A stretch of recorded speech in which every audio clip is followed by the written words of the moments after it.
We were always gonna break up, Jared. Always.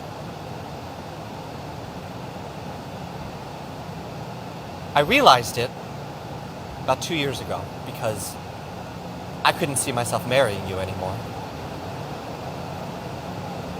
I couldn't see it in my head. We were together for so long. The life we had together is intact. We didn't unravel it. We didn't break it into pieces. It's still out there. I'm just not in it anymore. And I feel so stupid for having wasted so much of my life with you.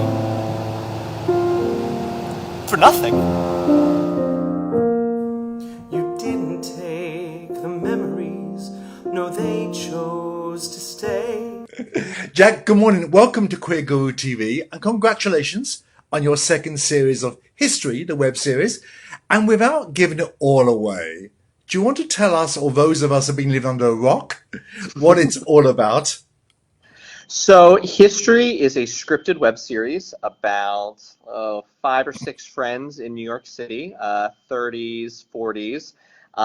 It's attempting to be a slice of life. It's a show about what it is to be that age and gay living in Hell's Kitchen, New York. It explores love, friendships, dating, all sorts of the social dynamics that we deal with. It was meant to be very realistic, no heightened drama, no heightened situations, just living our lives day to day. So by day, you are Jack, the lawyer, and by night, you're Jamie, the lawyer. So this is your story. This is entirely my story, yeah. So the first season was almost exactly my story. I wrote the first season coming out of a bad breakup myself, and I never had any intent on producing the scripts. I just wrote them as an exercise and almost like a diary. And then it was years later when I decided to start doing projects like this that I dug up the scripts and reformatted them to be able to make them myself. I originally wrote them in ways that I never would have been able to produce them, like scenes in an airport and things of that nature. Yeah. That I could have never done. So, I reformatted them so that I would be able to produce them. And then the second season, which I think is very different from the first season, it is. we have, the first season is very Wizard of Oz. The main character picks up his friends along the road. And then the second season is everyone has a storyline and everyone has a lot going on and dating life and fights and friendship dynamics. And so with the second season, everything that happens has happened. Yeah. Maybe not exactly to me and maybe not exactly in the way it's portrayed, but everything has a basis in reality. So let's go back to series 1. It's true. So how many lawsuits have you had so far from your ex-boyfriends? No lawsuits. Or bomb threats no or something? contact, no response. No Oh my nothing. God, that's a miracle. So tell us, you told us partly why it's the story of your life, but why did you write it and why did you produce it? So, there's sort of the emotional, like personal reasons, and then there's the, I guess, semi-professional reasons. So the personal reason was, as I said, it was like writing a diary. I was already interested. I was looking into screenplays and screenwriting. I am a lawyer by day, but I had sort of been attempting to transition to other things. I no longer work at a law firm, but I still practice. So I was just looking to explore different avenues, and it just sort of, the situation that the season 1 is based off of came up while I was in that process, so they just kind of married each other. Now, in terms of actually producing it, and the reason I wanted to bring it to life is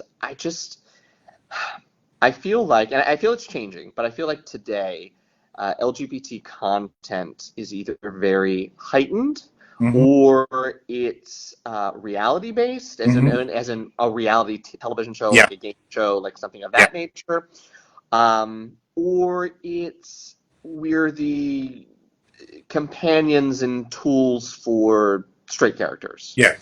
And I had never seen a show that was about us, but that the drama and the narrative did not flow from, hey, we're all gay.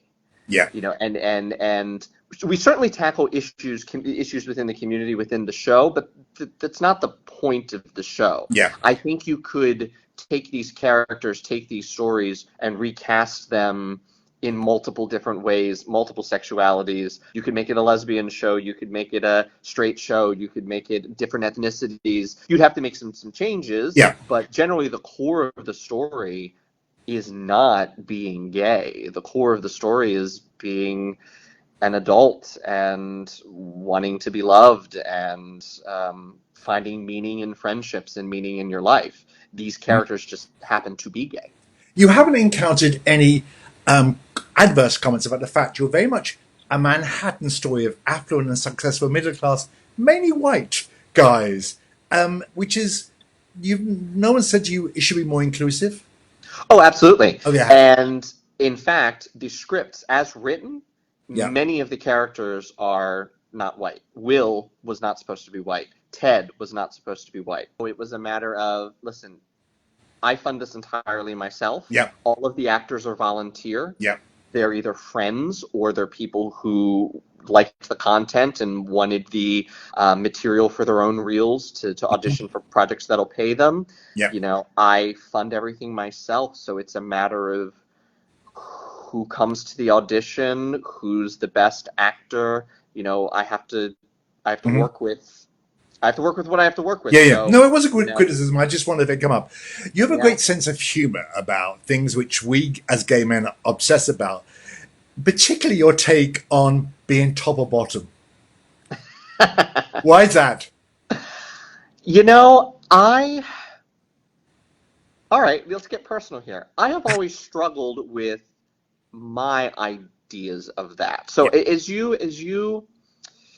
might see, especially in the first season, in the 5th episode called Mask Only, where we sort of deal with the online culture of no fats, no femmes, no Asians, the bullshit people put in their profiles. My character has a real problem with it. One of his friends has it in his. They get into an argument. I always, growing up, I never saw myself as one of the guys. I never saw myself as one of the boys, and I was that gay boy with all girlfriends. Yeah. I was one of the girls. I would even call myself one of the ladies. Like that was who I identified as very early, and so I wonder how much my sexual preferences stemmed from seeing myself as one of the girls. And I say that personally, my experience. I imagine for many people, it's many different things. Yeah. But for me, because as I got older, my ideas about that began to change. I became much more sexually fluid. I used to never consider dating someone. It's the first question: are you a top or a bottom? Yeah. Because 2 bottoms don't make a top. Ha ha ha ha ha. But as I got older and started dating more and sort of coming into my own sexuality, those opinions started to change, and I started to wonder what actually matters here. Like, why is it that I put myself in that role? Why do we put ourselves in these roles? And my thesis was, we mirror straight society. We see men and women, and men and women get married, and men and women have babies, and that's so when we model our relationships off the relationships we see on television in our own lives. And so, without trying to make a clear answer, because I don't think I have the answer, we just sort of pontificate on how much that informs how we behave. No, we appreciate that history is really your way of going to therapy. We appreciate it. we get all that of it. So, in my review on Series 2, which you haven't seen, I wrote about Jamie. With him, lust is important. Sex is crucial, but mention the L word and panic just takes over. Is that a fair comment about Jamie? It's hard now. It's hard for me to separate Jamie from myself because it's so based on me. But I would say that... Think Jamie then for a moment. If you notice, Jamie came out of a situation where in his old relationship, he had a lot of friends and he had a lot of, connections and people that at the end of the day really just weren't there for him when times got tough. Mm-hmm. And for Jamie, and we learn a little bit more about his past. His brother shows up this season. Mm-hmm. You learn a little bit more about how he was as a child. Mm-hmm. And I think for Jamie, once you get to something like the L word, once you get to love, be it love between friends or love, romantic love, that's a very weighted word. It's not something that he Yeah. throws around casually, and it's something that he has learned through his prior experience with the prior boyfriend and the prior friends. Like you reserve that for something very, very, very special. And I think that's what season 2 is about, sort of, he's collected these people in the first season, and now in the second season, you're really seeing that these aren't your party friends and your frivolous dates, and he doesn't put any value in that sort of circle of acquaintance. His value is when something happens,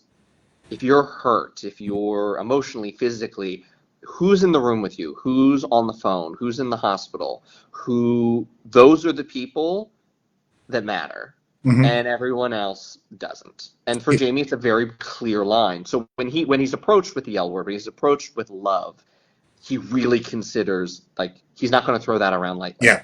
Is there a series 3 in the offing? There is an idea for a series 3. You have to ask yourself how. I mean, this is a lot of work, and you have to ask yourself, how many times can you ask people to continue to take all that time out and show up for free and help you out. So, with the first season, people were game. With the second season, actually, I hadn't planned it. Yeah. And the cast came to me and said, we want to do this again.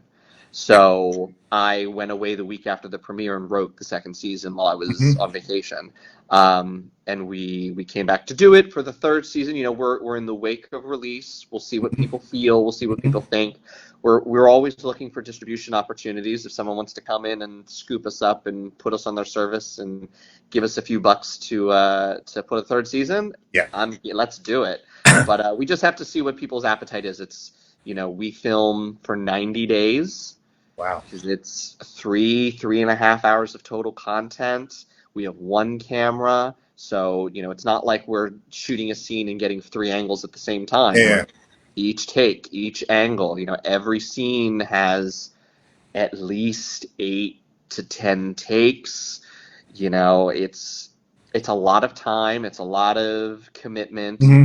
All of the actors are also, they have full-time jobs. They're working Monday and Friday. So we'll see. It's a labor of love. I wouldn't want to do it any differently. I wouldn't want to cut corners. So if people are willing to jump back in, I definitely have an idea. Okay. So give us a nice juicy behind-the-scenes story. Nice juicy behind the scenes. Okay, all right. We know there are several. Oh, there are many. The B-roll of this. Okay, so I'll give you one from season 2. Okay. So there is a 30-second scene in the first episode where Jamie is hosting a sex party. So this was the most difficult scene, even though it's only 30 seconds, because, how do I get a bunch of extras to volunteer to do this on camera? So a friend in the cast was friends with porn star Hans Berlin, who so Hans Berlin and I became friends, and I said, do you have any friends you could bring? So the night of shooting, Hans shows up whose name is Florian, shows up with several of his friends who I'd never met before, and they're all sitting on the couch filling out their forms and their releases, and I'm directing, acting.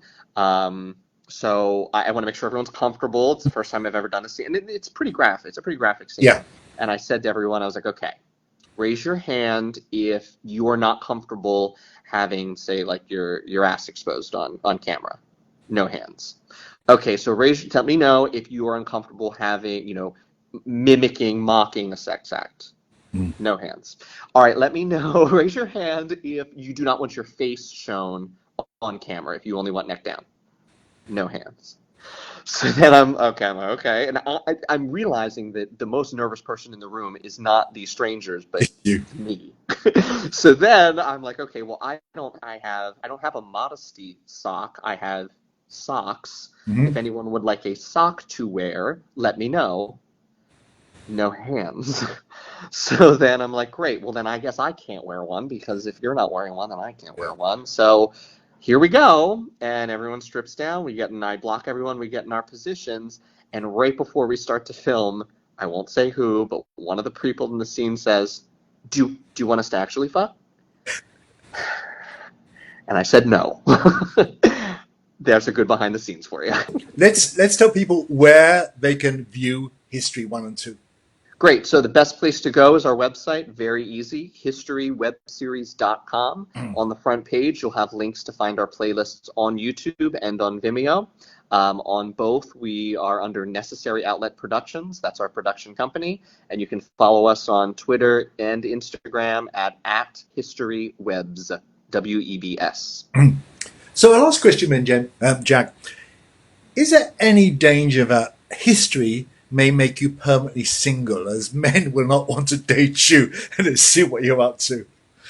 I have a very loving boyfriend who has helped on set multiple times. His apartment is Ted's apartment. All right. His dog is the Instagram dog that Steven texts me, who are currently in my apartment hanging out right now. So as long as that stays put, and in fact, some of the stories out of season 2 were based off of situations between he and I. Some of Steven is my current boyfriend. He's a very generous boyfriend. Yeah. Yes, he is. So as long as I don't screw that up, I don't have to worry about that. You must be thinking the same. How can I break up and not end up in the film? I'm not saying he is thinking that, but yeah. I asked permission before I used any of him. So yeah, you have to. Okay, it's really good to talk to you, and we look forward. We love to see this too, and we look forward to see this 3. Great, thank you so much. Good to talk to you. Break the cycle.